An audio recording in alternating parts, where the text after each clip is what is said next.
Gurudev, the core philosophy of Sanatan Dharma is rooted in acceptance. As Swami Vivekananda said at the World Parliament of Religions, we not only believe in universal toleration, but we accept all religions as true. He also expressed pride in belonging to a nation that has sheltered the persecuted and refugees of all religions and nations. Do you believe that this philosophy of acceptance has been the driving force behind India's boundless potential and can be the catalyst for its limitless future growth? Yes, indeed. There are two types of acceptance: passive acceptance and active acceptance. Passive acceptance can make one complacent, but active acceptance is dynamic. It allows one to acknowledge reality and take constructive action. Sanatan Dharma embodies this active acceptance. When you accept, your emotions settle and your intellect becomes sharper, enabling wise and effective action. Sanatan Dharma is both ancient and ever new, adaptable to people, situations, and geopolitical shifts while retaining its essence. This is its unique strength. It is this adaptability that has kept our civilization alive and thriving. Our tradition encourages deep contemplation and inquiry, preventing us from becoming rigid or fanatic. This naturally connects to the character of our society and nation. India has never fostered fanaticism. Free thinking and honoring our roots have always been integral to our way of life. However, history has also shown us challenging times: foreign invasions, colonization. If you were to pinpoint the main reason we found ourselves in such predicaments, and now 75 years beyond colonial rule, how can our spiritual and cultural heritage ensure that such vulnerabilities do not arise again? In one word, infighting, the divisions among our own people led to our vulnerabilities. If we had remained united, no foreign power could have conquered us. A few hundred British soldiers or Mughal invaders could never have overtaken this vast and rich land that had been there and with their unity. However, the rulers and local leaders were embroiled in their own conflicts, failing to see beyond their personal comfort and interest to the well-being of the entire nation. Great warriors like Maharana Pratap, Chhatrapati Shivaji Maharaj, and Rani Durgavati resisted fiercely, but they were often betrayed by their own people. History has repeated this lesson many times: small factions seeking personal gain at the cost of national unity. Was this purely due to political fragmentation, or did we also lose touch with our spiritual and cultural roots, making it easier for foreign forces to colonize us? Absolutely, the weakening of our spiritual and cultural fabric played a major role. When there is a vacuum in spiritual awareness, people become susceptible to external influences and manipulations. Unfortunately, at a certain point in history, many religious and spiritual leaders distance themselves from the people. Instead of actively bringing spirituality to the masses, they remain confined within their institutions, waiting for people to come to them. This disconnect created a vacuum, allowing foreign ideologies to take root and diminish the confidence of our people in their own traditions. However, India's spiritual strength is such that no matter how many times it has faced challenges, it has always revived itself. By reconnecting with our roots, embracing our values, and fostering unity, we can ensure that we remain strong and resilient for generations to come. Gurudev, during times of crisis, do you believe that spiritual and religious leaders have a duty to reach out to people rather than just conducting rituals in temples and ashrams? Absolutely. When a country is going through difficult times, spiritual leaders must step forward and provide support. In a wealthy society, people go to hospitals when they are sick, but during a disaster, doctors go to relief camps to treat people in need. Similarly, spiritual leaders should not just confine themselves to temples and rituals and ashrams, but should go out and comfort people, uplift them, and encourage them rather than allowing them to passively accept their suffering. This lack of proactive spiritual engagement has been a blot on our history. Is that why you travel so much, Gurudev, always reaching out to people, constantly on the move? You seem to live out of a suitcase, always addressing large gatherings across the world. Yes, reaching out is very important. People often ask me why I am doing, and I simply say I'm speaking to some people. But then someone will show them pictures of the massive crowds I'm addressing. I remember once while I was in South America, someone asked me what I was doing, and I said the same thing, just speaking to some people. Later, they were shown the images of the vast audience and they were amazed.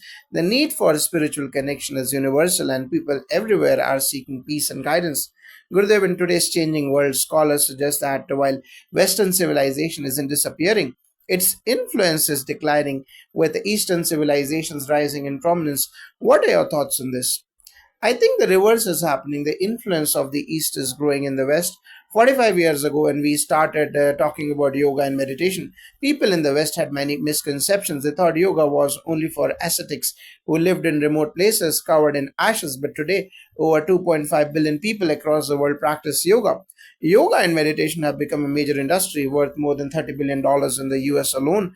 More importantly, they have become widely accepted as essential practices for well being. Just last year, on December the 6th, 193 countries came together to declare a World Meditation Day. Interestingly, this was not an initiative by India. India had already established International Yoga Day. Instead, countries like Mexico and Liechtenstein took the lead, recognizing the urgent need for mental wellness. Meditation is no longer seen as an optional luxury, it is recognized as a necessity for peace and balance in today's world. Gurudev, maybe you should teach Donald Trump some meditation. The way things are going, he could certainly use it. Perhaps even JD Vance after his recent statements. Both of them could benefit from a Gurudev session. Yes, that peace making effort would indeed be fantastic for the world. Meditation can bring clarity, calmness, and better decision making. It's something every leader can benefit from. We recently witnessed Gurudev, the Mahakumbh Mela, one of the largest spiritual gatherings in the world. I was in Lucknow a week before the event, and the Uttar Pradesh chief minister told me that they were expecting around 45 crore or 450 million Hindus to attend. I was astonished by the number. Could such a massive gathering even be possible? But when the final count came in the numbers were staggering. What are your thoughts on such a grand spiritual gathering of 67 crore people? Finally, the Mahakumbh Mela is a testament to the deep spiritual roots of India. Despite modernization and technological advancements, people still feel a deep connection to their traditions. These gatherings provide an opportunity for millions to come together, share wisdom, and experience a sense of collective devotion. It is a reminder that despite the fast paced nature of the world today, spirituality remains a vital part of people's lives. Gurudev, the recent Kumbh Mela saw an attendance of over 67 crore people. This number was confirmed using advanced technologies like AI, drones, and mapping. What does this number signify in the history of our nation? It signifies the confidence people have in the arrangements made for them. The faith in Kumbh has always been there, but earlier people were hesitant due to concerns about transportation, facility, and safety. Now, with efficient management, people feel assured that they can visit and return safely despite negative narratives. The congregation continues to grow, Gurudev. What do you think has changed? People now see that the administration is capable of handling such large crowds efficiently. There is even a joke about how a man lost his wife 3 times at the Kumbh but found her each time due to the well organized system. This showcases the effectiveness of the arrangements.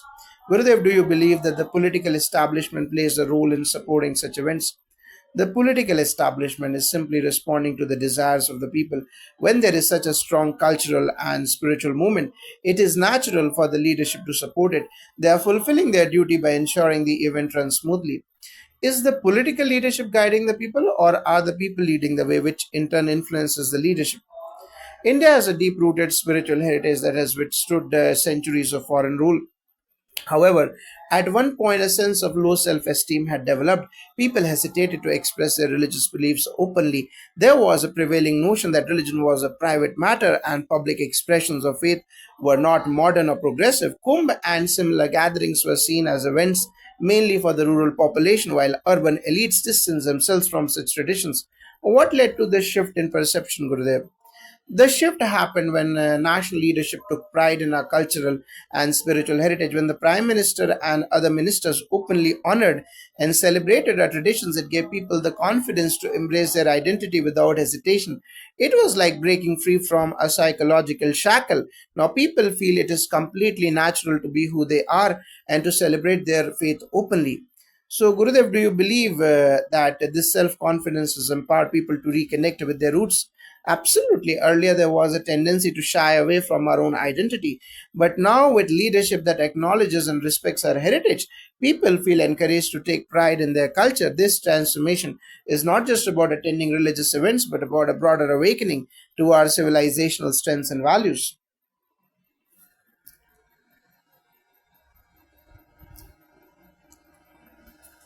Gurudev, the Kashi Vishwanath complex has undergone a significant redevelopment. Have you visited it since the transformation, and what was your experience?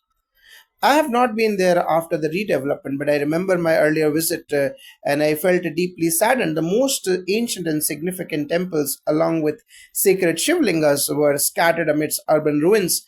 It was heartbreaking to see that locals had even built washrooms next to some of these temples. The neglect was truly terrible.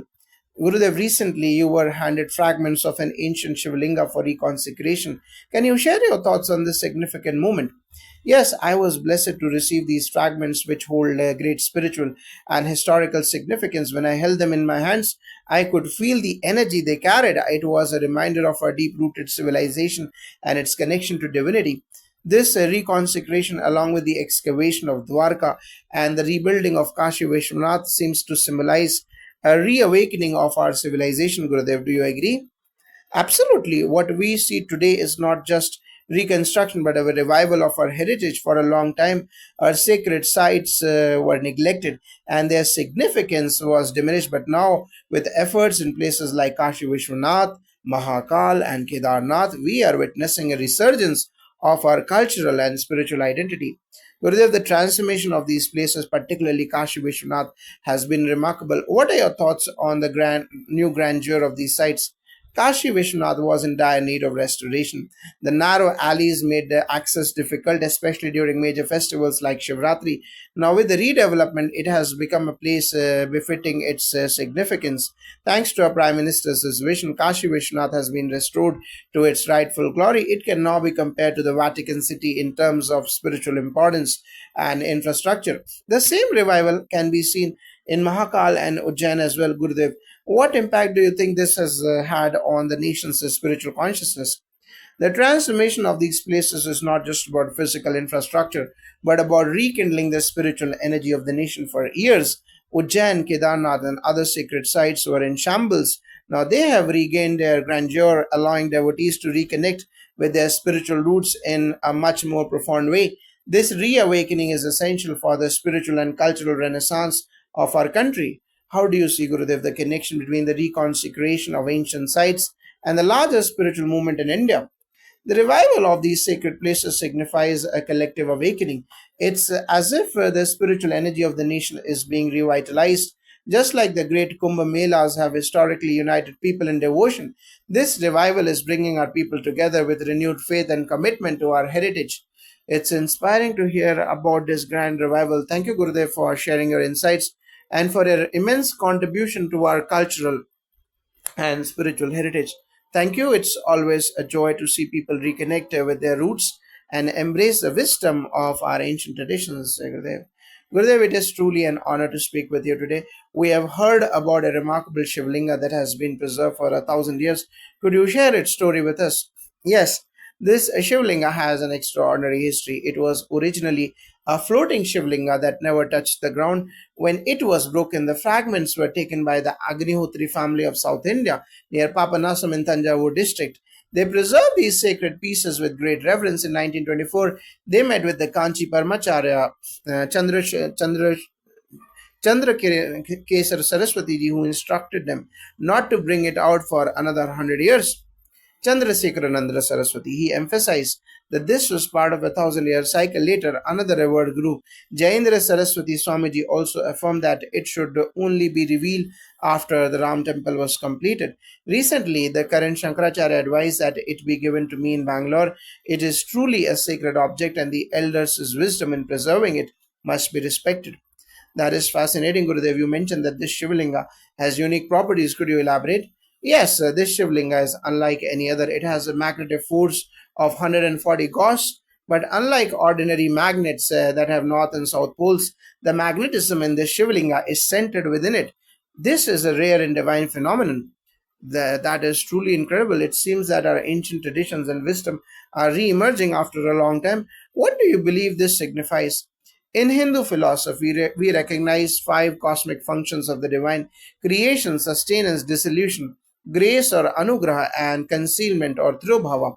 This Shivlang represents the act of concealment for 1,000 years, and now its return signifies divine grace.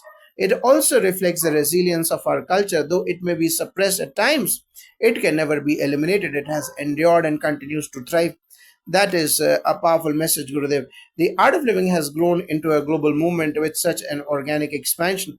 How do you see the global political landscape evolving, especially with India reclaiming its identity? The world is indeed undergoing a significant transformation. There was a time when certain regions considered themselves superior and dictated the global narrative. However, we are witnessing a shift where the world is beginning to embrace India's wisdom and way of life. That is very insightful. Our External Affairs Minister, Gurudev Dr. Jaishankar, recently spoke about the need for Europe to move beyond a Eurocentric mindset. What are your thoughts on this? It's true that there has been a long standing mindset where Europe's problems were considered global problems, but the world's challenges were often not given the same importance in Europe. This is changing now. The prejudices and superiority complex that once shaped global perspectives are now breaking down. People are now recognizing the value of India's ancient wisdom from yoga and meditation to holistic well being. You meet world leaders, Gurudev, and people from all walks of life across the globe. Can you share any experiences that highlight how the world is embracing India's ethos?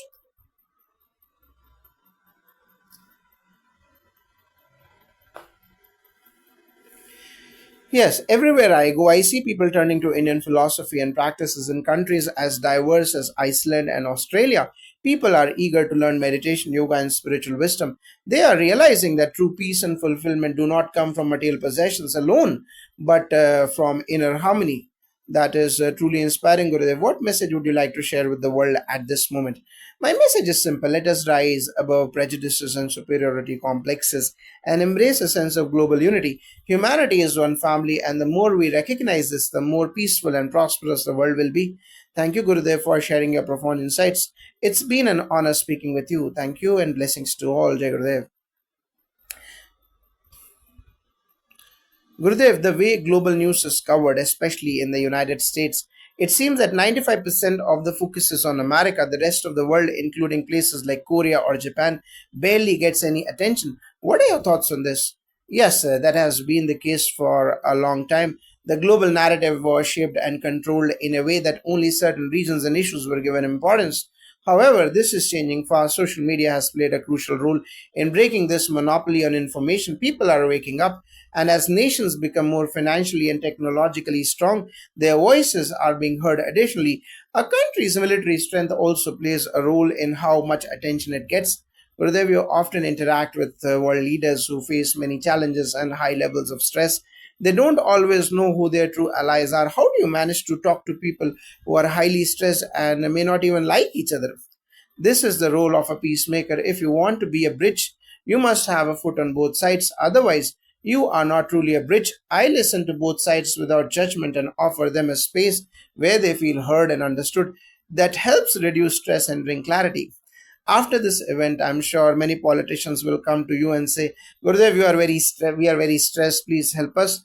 They probably share their worries with you, though I understand you won't reveal their personal concerns. Yes, leaders everywhere have their challenges.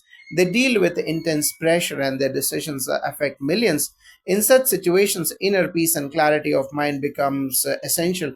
Meditation and spiritual wisdom can help them navigate these pressures effectively. Gurudev, in our country, I am deeply troubled by the growing attempts to divide us. We see efforts to break national unity, whether through regionalism, linguistic differences, caste based politics, or other divides. These debates, like North versus South, caste politics, and regional nationalism, are becoming intense. How do we address this? There are two main reasons for such divisions. First, vested interests benefit from creating conflicts. Second, when people lack a larger purpose in life, their energy gets diverted toward destructive tendencies. The youth, in particular, have tremendous energy. If they do not have a meaningful direction, they can easily be swayed by divisive narratives. Gurudev, caste politics is something that really troubles me. When we are here today, we don't look at the person next to us and think about their caste. We define ourselves by our beliefs, our nationalism, and our shared identity. But politicians keep using caste for vote bank politics. Isn't this dangerous for our country? Yes, it's very dangerous. Using caste divisions for political gain weakens national unity. It is important for people to recognize this and not fall into such traps. Education, awareness, and a strong sense of national identity can help overcome these challenges. Then, what can we do as citizens to counter this, Gurudev?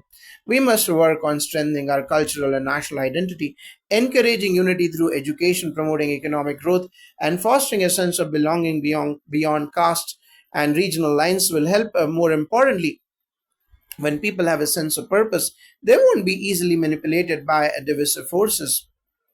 Gurudev, some politicians adopt the Western interpretation of caste and bring it back to India, ignoring the essential unity of Indian society. Are we caught in a trap and how do we break free from it? Yes, something similar happened in the United States, especially in California. There was an attempt to introduce the caste discrimination law. Yes, I remember that. Fortunately, the governor rejected it, stating that there was no need for such a law. This decision came about because Indians there became more active and voiced their concerns.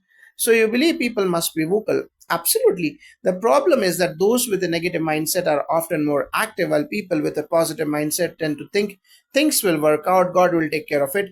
But that approach is not enough. When negativity is active, positivity must be equally, if not more, proactive. That's what happened in California. People who believed in fairness took action and they succeeded. In America, caste is not even a concept, yet there was an attempt to impose this narrative exactly there. It was completely fabricated story pushed by those seeking personal or political gain. They don't care about the country, the culture, or the truth. Their approach is purely self-centered.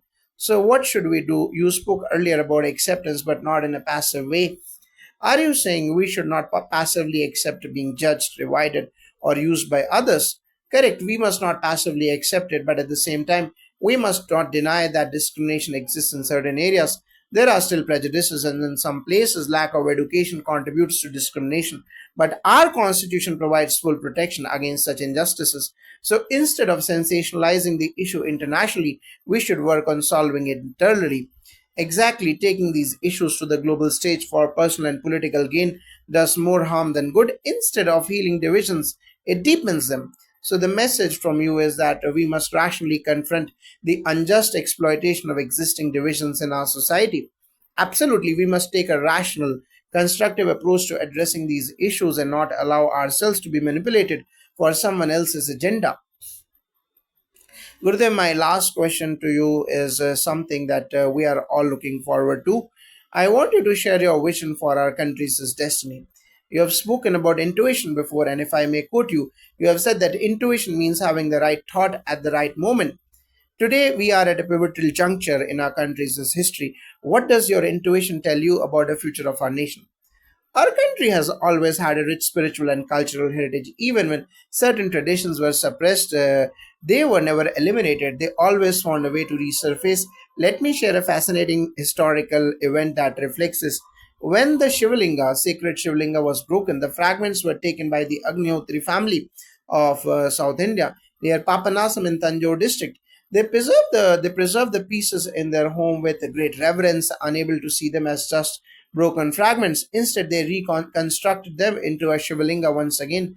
In 1924, they met with the Kanchi Parmacharya, Chandrasekhar Karendra Saraswati Swamiji, who advised them not to reveal it for another 100 years. He said, "Do not bring this out for another century." Later, the family sought guidance from the next Acharya, and he too said, "After the Ram temple is established, then we can think about bringing it out." So, a sacred relic remained hidden for 1,000 years. Now, after 100 years since Parmacharya's word, the senior acharyas have agreed that it should be given to the art of living.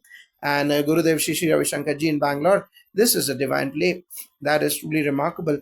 And I understand that this Shivalinga has some extraordinary qualities. Yes, this Shivlinga has a very unique magnetic field. Unlike ordinary magnets, which have a north and the south pole, this one has its magnetic center at its very core. It has a remarkable 140 Gauss magnetic force, which is immense. This is no ordinary event, it is a divine blessing. In our tradition, we say that the divine has five actions: the creation or srishti, sustenance or sthiti, dissolution or laya, blessing or anugraha, and concealment or tirubhava. For 1,000 years, this sacred object was hidden as a Tirubhava, and now it has returned Anugraham. This signifies that our spiritual heritage was never truly lost, it was only waiting for the right time to re emerge.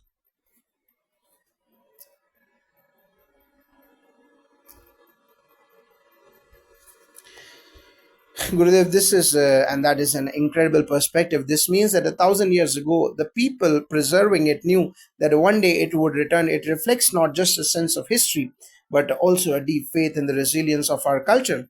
Would you say that no matter what, our cultural and spiritual traditions can never be defeated?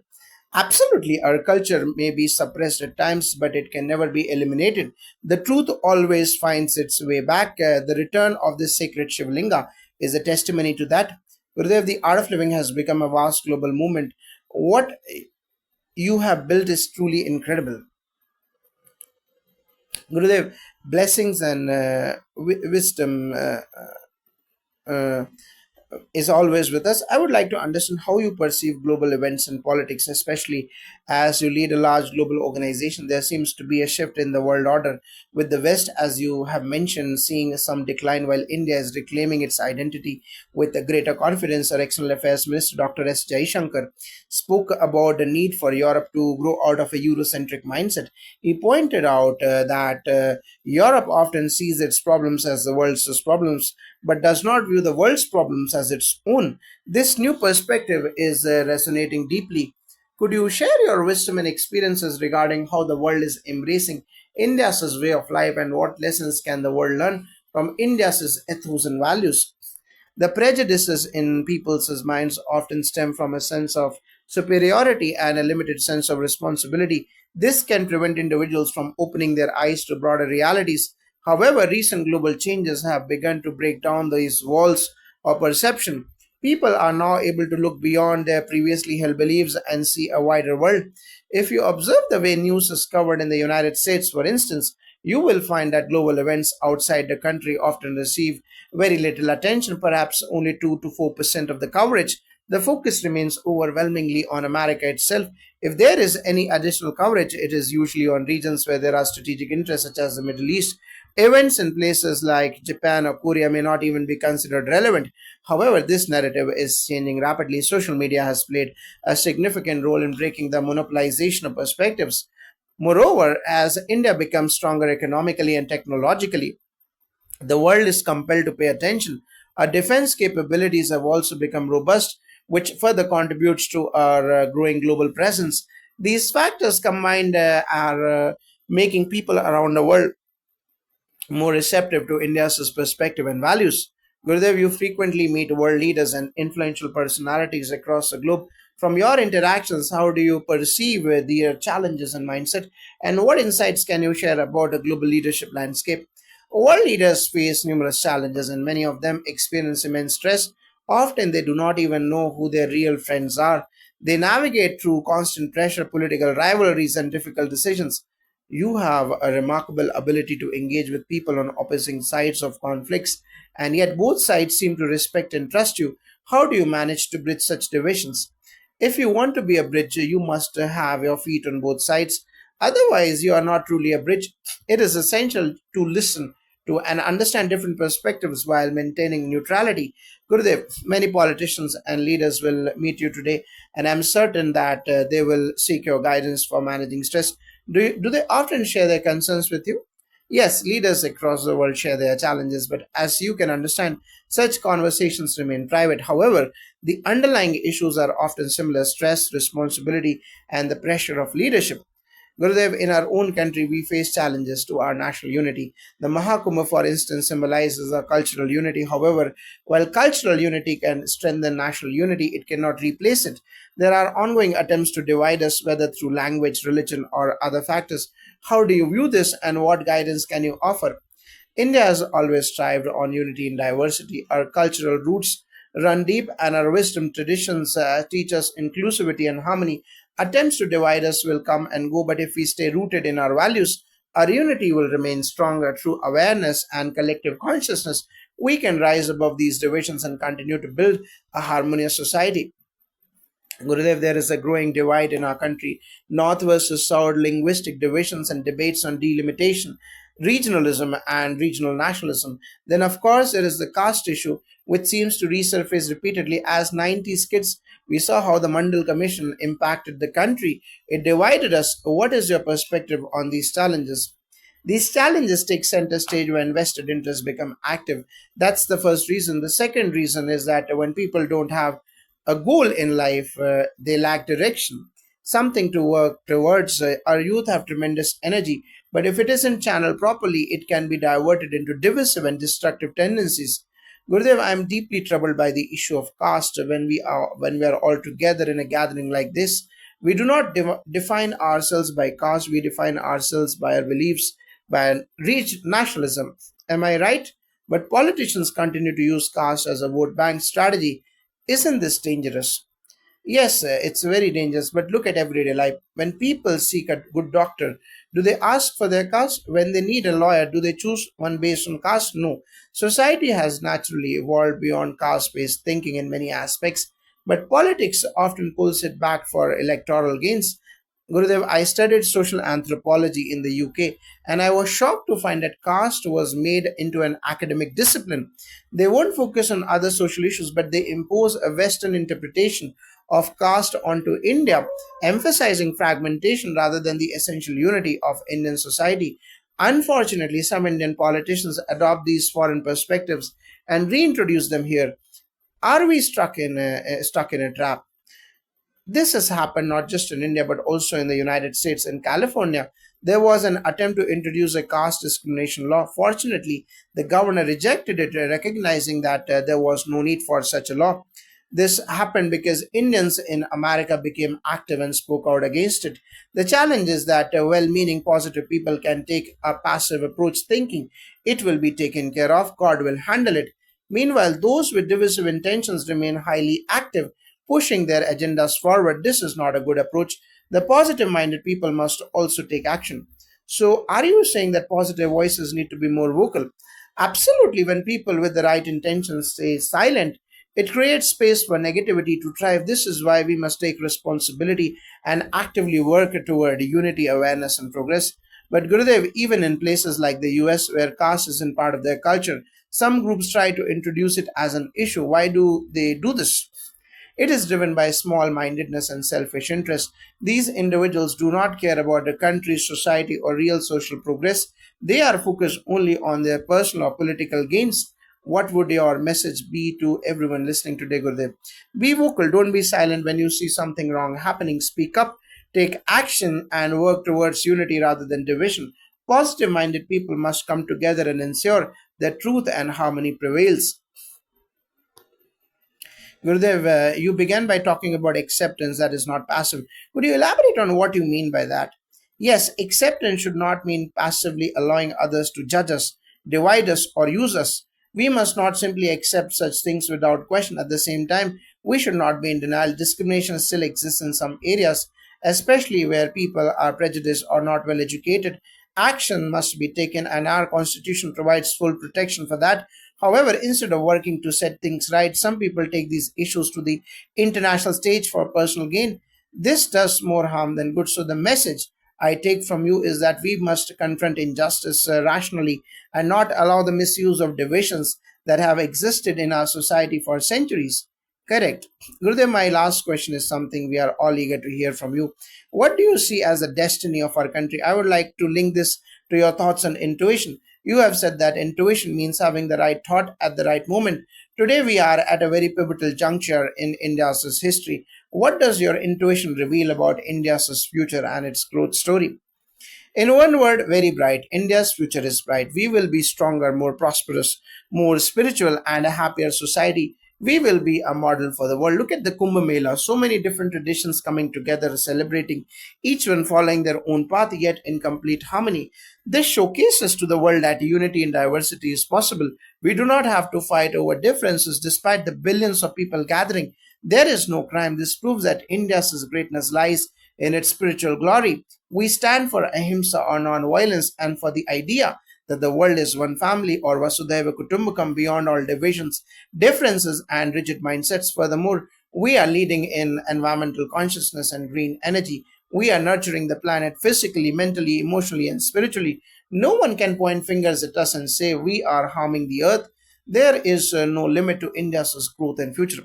One last thought, Gurudev. Everyone here and those watching live would love to take away one message from you. Could you share one thought for the day? This is like Guru Arnab asking and going to a pharmacy and asking for just one medicine.